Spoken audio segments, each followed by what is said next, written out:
নমস্কার, আজকে আমি টমেটো দিয়ে বানিয়ে নেব চাটনি। এটা সবাই জানে, আমি একটু নতুনভাবে বানাবো সেইটাই। দুটো টমেটো নিয়েছি বেশ বড় সাইজের এবং ধুয়ে নিয়েছি, এবং এক টুকরো আদা নিয়েছি যেটাকে আমি ঘষে নেব। টমেটোটা টুকরো করে নিয়েছি, এইভাবেই টুকরো করে নিতে হবে। এক একটা টমেটো 8 টুকরো করে হবে, আর আদাটা ঘষে নিয়েছি। কড়াই গরম হয়ে গেছে, সামান্য সর্ষের তেল দিচ্ছি। 1 চামচ মতো দিলেই হবে, বেশি তেল দেওয়ার দরকার নেই।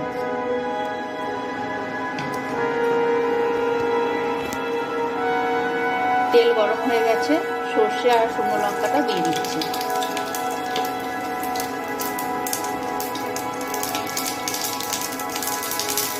একটু কমিয়ে দিতে হবে।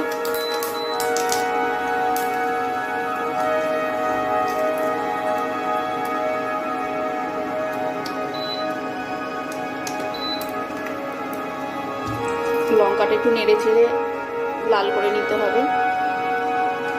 যখন সুগন্ধ ছাড়বে তখন আদাটা দিয়ে দিতে হবে, ঘষে রাখা আদাটা।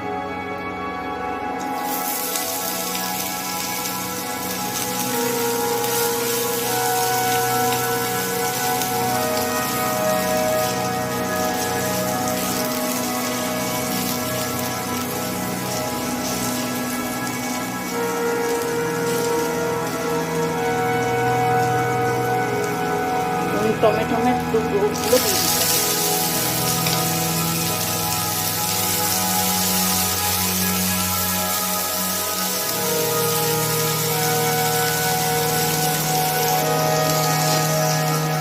সামান্য লবণ দিতে হবে, বেশি দেওয়ার দরকার নেই।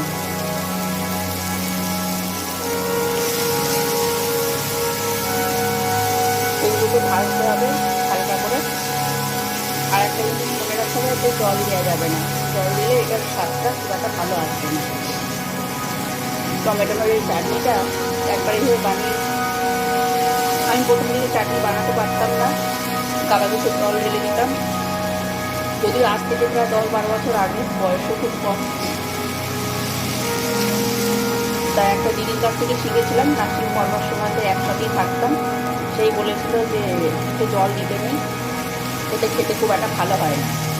তা সেই যখন নিজের চাটনিটা খাইয়েছিল, সত্যি আমার খুবই ভালো লেগেছিল। তারপর থেকে আমি সেইভাবেই, মানে সেই দিদির মতনই আমি বানাই। লবণ দেওয়ার পর যখন টমেটোটা প্রায় নরম হয়ে আসবে, সামান্য হলুদ, চাইলে দিতেও পারেন নাও পারেন, আমি একটু হলুদ না দিয়ে খেতে পারি না, তাই দিলাম। নেড়ে চেড়ে নিতে হবে, এবং হলুদের গন্ধটা যাওয়ার পর তারপরে আমরা অ্যাড করব চিনি।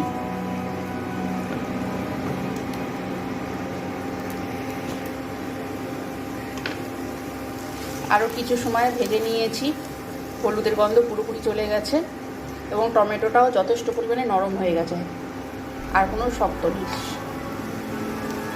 এবার চিনিটা দিয়ে দিচ্ছি, এখানে 2 চামচ মতো চিনি আছে, বড় চামচের।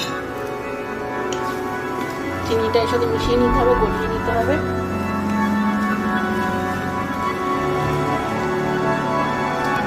চিনি খুব ভালো করে মিশে গেছে। আমি যেটা করবো, এবার সামান্য গোলমরিচের গুঁড়ো